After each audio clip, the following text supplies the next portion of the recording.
Hi, my name is Mrs. Wright, and in this video, I will be talking to you about English 5-6C. If you ever need to contact me, here's my contact information from school. My email is emwright@guhsd.net, and my classroom phone number is 619-401-4794.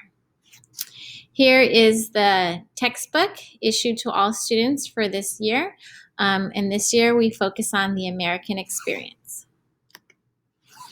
So our curriculum for this year has been adjusted to accommodate the quarter system that we are currently in.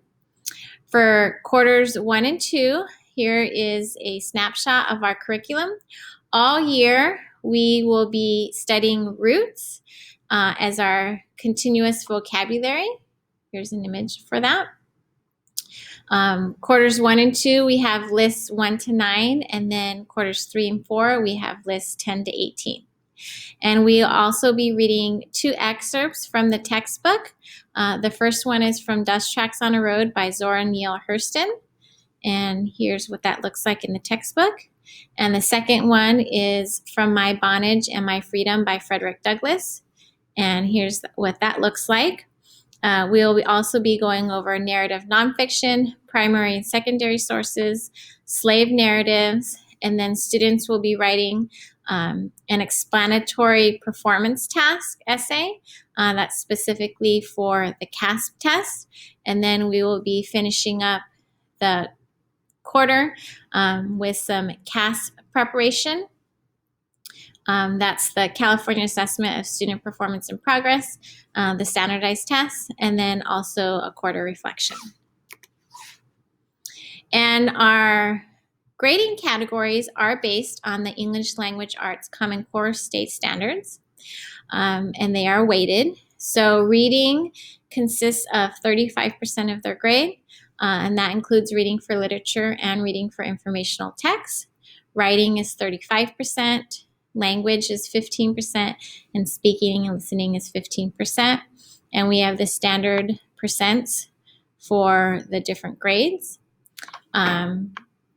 All work will be posted in Schoology with the exception of the weekly roots tests. Those will be in Google Classroom because those are given on a secure system that Schoology does not support. Every Monday, I post a weekly calendar in Schoology. Here's just a picture of what one looks like. That lets students know the work for the week day by day, and it lets them know how long it should take approximately, and then when it's due by. So for example, here you can see this assignment was due on the next day by 9 a.m. and that would have taken them about 10 minutes. That was just a very introductory activity on the first day of school. And here's just an example of what their work looks like in Schoology. It's posted in folders by week. So you can see here, we're currently on week 3.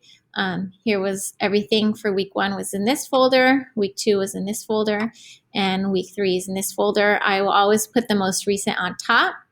And then once you click on the folder, that shows them all the work for that week, day by day, and here's just what that might look like once you click on the folder. So everything is organized by week and then by day. And I don't give them all the work for the week all at once. I give it to them every morning. So the assignments that are being given on that day are posted on that morning, just to make sure that students don't get overwhelmed, and then they keep track of what they should do day by day.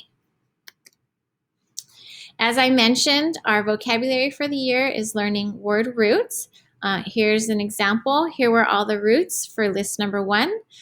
We have a new list every week. So week 1 was list 1, week 2 was list 2, and now we're in week 3, that's list 3. That just gives you an idea of what they look like. And students are tested on the list for the week every Friday. And here's our daily schedule. If students are participating in the blended learning, those in Group A come on Tuesday, Group B on Wednesday, Group C on Thursday, and Group D on Friday. And here's our class schedule. And whether your child is blended or 100% distance learning, he or she is welcome to email me anytime with questions or concerns. So just a couple of important policies that were in the syllabus. Students have up to 1 week late to complete the work. And after that time, they'd have to send a special request to me if they want to do any work previous. This just ensures that they keep up, because once they fall behind, it's really hard to get caught up.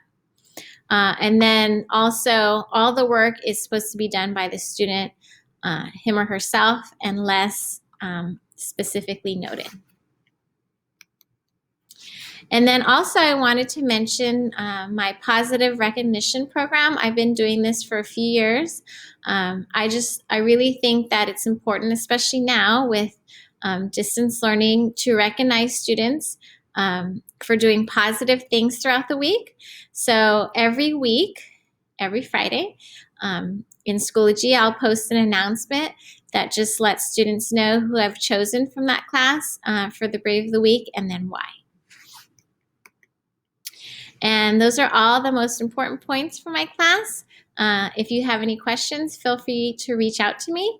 And thank you so much for listening. And I'm looking forward to a productive year with all my students. Bye.